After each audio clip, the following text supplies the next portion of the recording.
नमस्कार, जय हिंद। मैं हूं आपका दोस्त प्रवीण सर। आप सभी लोगों का स्वागत करता हूं टेट वाली क्लास में। दोस्तों, जिस तरह से आप सभी लोग हमारा सपोर्ट कर रहे हैं, बिल्कुल इसी तरह से सपोर्ट करते रहिए। निश्चित तौर पर आप सभी लोगों का सिलेक्शन हो जाएगा। यहां पर एक और बात मैं कहना चाहूँगा, आज की जो क्लास है बहुत ही इंपॉर्टेंट है। यदि आप पूरी क्लास को देखते हैं तो आपको कुछ नया ही जानने को मिलेगा, और साथ ही साथ यदि आपने पढ़ लिया है तो आपका रिवीजन हो जाएगा।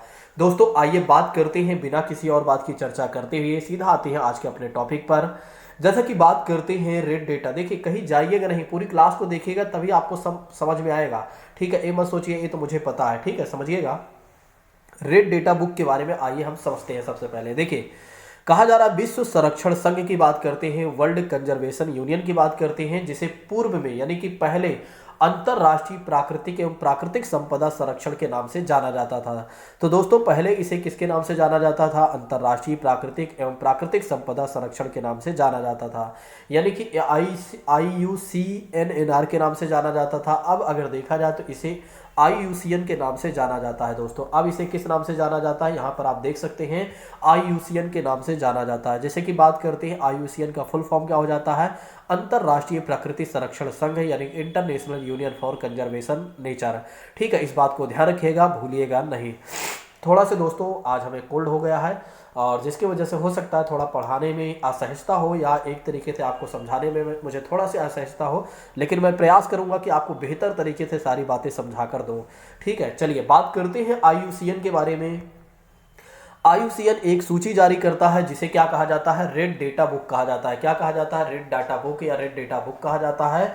और जिसमें अगर देखा जाए तो संकटापन्न जीवों की प्रजातियों के प्रकार तथा उन प्रजातियों का वर्णन किया जाता है जो विलोपन के खतरे से गुजर रहे हैं। कहने का मतलब ये है कि ऐसी प्रजातियां जो इंडेंजर्ड श्रेणी में है, कहने का मतलब ये है कि जिनके खत्म होने की संभावना है या जो खत्म होते ही जा रहे हैं, उन सभी के लिए क्या किया जाता है? रेड डेटा बुक प्रकाशित किया जाता है। और किसके द्वारा जारी किया जाता है? IUCN के द्वारा जारी किया जाता है। और इसे क्या नाम दिया गया है? थ्रेटेंड जाति दिया गया है। ठीक है, इसे किस नाम से जाना गया है? थ्रेटेंड जाति। दोस्तों, इस बात को ध्यान रखिएगा। आइए समझते हैं IUCN के बारे में अन्य चीजें। IUCN के 3 वर्ग हैं। एक तो संकटापन, जिसे इंडेंजर्ड श्रेणी कहा गया है, या इंडेंजर्ड श्रेणी की बात करते हैं। ठीक है, संकटापन। दूसरी बात करते हैं सुभेद्य, ठीक है, जिसे वल्नरेबल कहा गया है। और तीसरी बात करते हैं दुर्लभ, जिसे रेयर कहा गया। ठीक है, इस बात को ध्यान रखिएगा, भूलिएगा नहीं। आइए बात करते हैं, सबसे पहले हम निफेंथीज के बारे में आइए समझते हैं। निफेंथीज के बारे में जैसा कि बात करते हैं, निफेंथीज नामक पौधा जो है इंडोनेशिया, ऑस्ट्रेलिया और भारत के मेघालय में पाया जाता है। अगर आपके एग्जाम में यह प्रश्न पूछा जाता है कि निफेंथीज जैसा पौधा जो है कहाँ पर पाया जाता है, तो आप ध्यान रखिएगा इंडोनेशिया, ऑस्ट्रेलिया और भारत के मेघालय में। ठीक है, या आप बता दीजिएगा इंडोनेशिया, ऑस्ट्रेलिया और भारत के मेघालय में पाया जाता है। इस पौधे की सबसे खास बात यह है कि ये कीड़ों, मकोड़ों और छोटे जीवों का शिकार करता है। दोस्तों, तो इसकी सबसे खास बात क्या है? कीड़ों, मकोड़ों और छोटे जीवों का क्या करता है? शिकार करता है। यह पौधा जो है लंबे घड़े जैसा दिखता है। यह पौधा जो है लंबे खड़े जैसे दिखता है, और ऊपर क्या होता है? पत्ती का ढक्कन लगा होता है। आप देख सकते हैं यहाँ पर, ये देखिए पत्ती का ढक्कन यहाँ पर लगा हुआ है। यहाँ पर आप देख रहे हैं कि पत्ती का ढक्कन यहाँ पर लगा हुआ है। ठीक है, ये घड़े जैसे आप देख रहे हैं, यहाँ पर घड़ा जैसा देखने को हमें मिल रहा है। ठीक है, और इसमें से क्या होता है? खुशबू निकलती है, और जिसकी वजह से क्या होता है?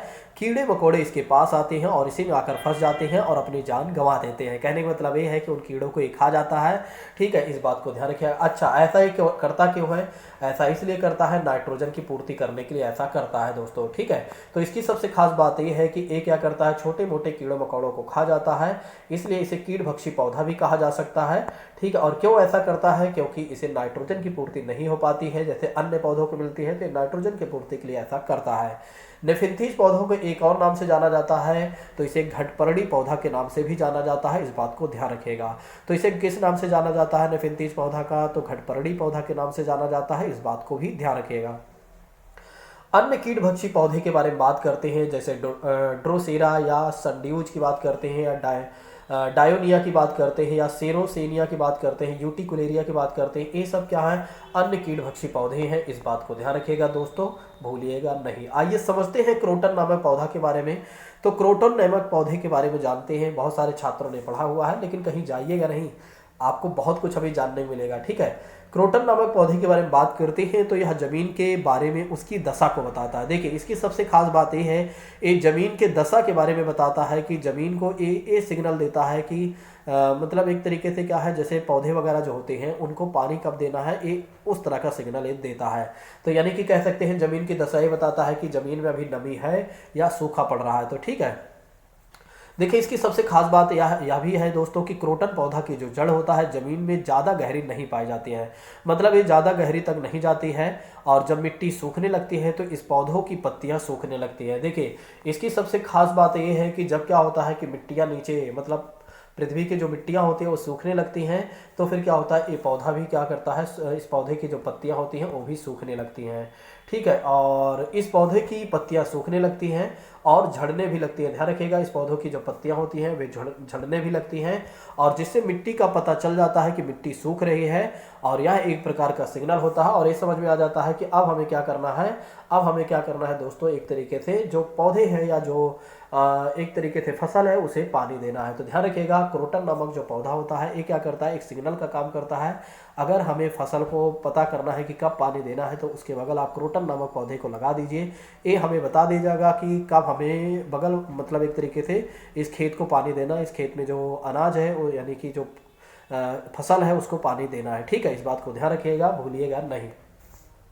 चलिए नेक्स्ट बात करते हैं, रेगिस्तानी ओक के बारे में बात करते हैं। रेगिस्तानी ओक के बारे में अगर देखा जाए दोस्तों तो भला कौन नहीं जानता है, ऑस्ट्रेलिया में रेगिस्तानी ओक पेड़ पाया जाता है। तो अगर आपके एग्जाम में यह प्रश्न पूछा जाता है कि कहाँ यह पाया जाता है, तो ऑस्ट्रेलिया में रेगिस्तानी ओक पेड़ पाया जाता है, जिसकी ऊंचाई होती है लगभग दोस्तों 11 से लेकर 12 फीट होती है। आपके एग्जाम में ये भी पूछा जा सकता है कि इसकी ऊंचाई कितनी होती है, तो इसकी ऊंचाई होती है 11 से लेकर 12 फीट होती है। इसकी पत्तियां बहुत कम होती हैं, इसमें पत्तियां अगर देखा जाए तो बहुत ही कम होती हैं दोस्तों। ठीक है, तो इस बात को ध्यान रखिएगा, जो रेगिस्तानी ओक पेड़ है उसमें पत्तियां अगर देखा जाए तो बहुत ही कम होती हैं। नेक्स्ट बात करते हैं, इनकी जो जड़ें होती हैं जमीन के अंदर 250 से लेकर 300 फीट तक जाती हैं। अगर आपके एग्जाम में पूछा जाता है इनकी जड़ें कितनी लगभग जाती हैं, तो फीट तक तो 250 से लेकर 300 फीट तक जाती हैं। जब तक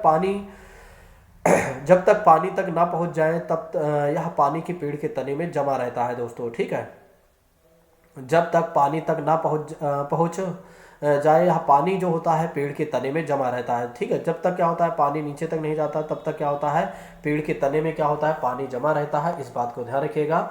और जब कभी क्या होता है कि इस इलाके में पानी नहीं होता है या पानी की कमी पड़ जाती है, तो वहाँ के लोग क्या करते हैं, तने के अंदर पतला पाइप डालकर क्या करते हैं, पानी निकाल लेते हैं। पतला पाइप डालकर क्या करते हैं, पानी निकाल लेते हैं दोस्तों। इस बात को ध्यान रखिएगा। ठीक है, इसकी सबसे खास बात ये है। ठीक है, रेगिस्तानी ओक के बारे में आइए समझते हैं इसके बारे में। 2-3 पॉइंट जरूर याद रखिएगा, ये कहाँ पाया जाता है, इसकी ऊंचाई कितनी होती है और इसकी जड़ें कितनी होती हैं, और ये बातें जरूर ध्यान रखिएगा। लोग पाइप डालकर क्या करते हैं, तने से पानी निकाल लेते हैं। आइए अब समझ लेते हैं बरगद के बारे में। जैसा कि बात करते हैं बरगद के बारे में, अगर देखा जाए तो बरगद के पेड़ की लटकन जो होती है उसकी जड़ें होती हैं। बरगद के पेड़ की जो लटकन होती है उसकी जड़ें होती हैं और ये टहनियों से निकली होती हैं। ये भी आपके एग्जाम में पूछा जाता है कि जो बरगद के पेड़ के, मतलब बरगद में क्या होता है कि एक तरीके से जड़ें निकली होती हैं, और कहाँ से निकली होती हैं, तो टहनियों से निकली होती हैं। बढ़ते बढ़ते जमीन के अंदर तक चली जाती हैं, या जड़ें बहुत मजबूत होती हैं और खंभों की तरह पेड़ को सहारा देती हैं। तो इनकी सबसे खास बात यह है कि ये जड़ों की तरह, मतलब खंभों की तरह होती हैं, मजबूत हो जाती हैं और पेड़ को सहारा देती हैं। इस बात को ध्यान रखिएगा, भूलिएगा नहीं दोस्तों।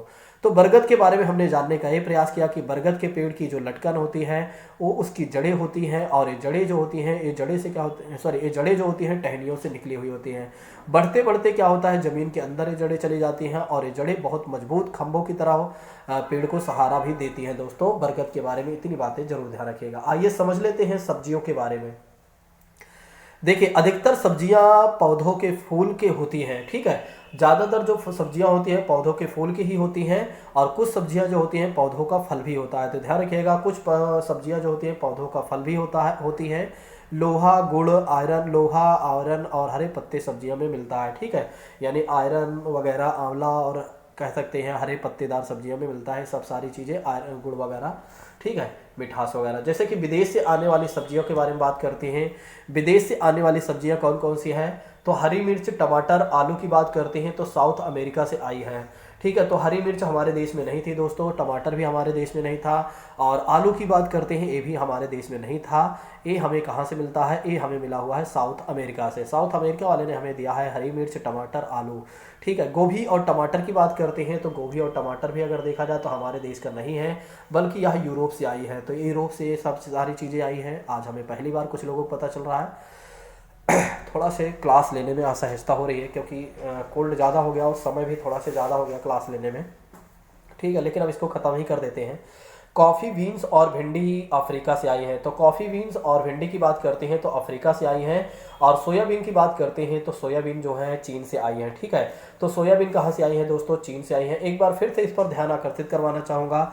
हरी मिर्च, टमाटर, आलू साउथ अमेरिका, गोभी और मटर की बात करते हैं, सॉरी गोभी मटर यूरोप से आई है, कॉफ़ी बीन्स और भिंडी अफ्रीका से आई है। सोयाबीन की बात करते हैं तो चीन वालों ने हमें दिया है सोयाबीन। अब बात करते हैं पौधे का भाग जिसे हम खाते हैं। पौधे की कौन सी चीज़ें हम खाते हैं इसको ध्यान रखिएगा। जैसे जड़ की बात करते हैं तो मूली जड़ में आती है, इसे हम खाते हैं। गाजर, चुकंदर, टैपियोका और शकरकंदी। जड़ की बात करते हैं, मूली है, गाजर है, चुकंदर है, टैपियोका है और शकरकंदी है। इस बात को ध्यान रखिएगा। अब बात करते हैं तना के बारे में। तो तना के बारे में अगर देखा जाए तो आलू है, प्याज है, अदरक है। इस बात को ध्यान रखिएगा। तो तना में अगर देखा जाए तो आलू है, प्याज है, अदरक है, तो इसको हम खाते हैं। पत्ती में अगर देखा जाए तो धनिया और पत्ता गोभी, अरबी, पालक, कड़ी पत्ता की बात करते हैं तो ये सब क्या होती हैं कि अगर देखा जाए तो हम पत्ती के रूप में खाते हैं, यानी साग वगैरह जो बनाते हैं ना। धनिया, पत्ता गोभी और अरबी और पालक और कड़ी पत्ता की बात करते हैं। ठीक।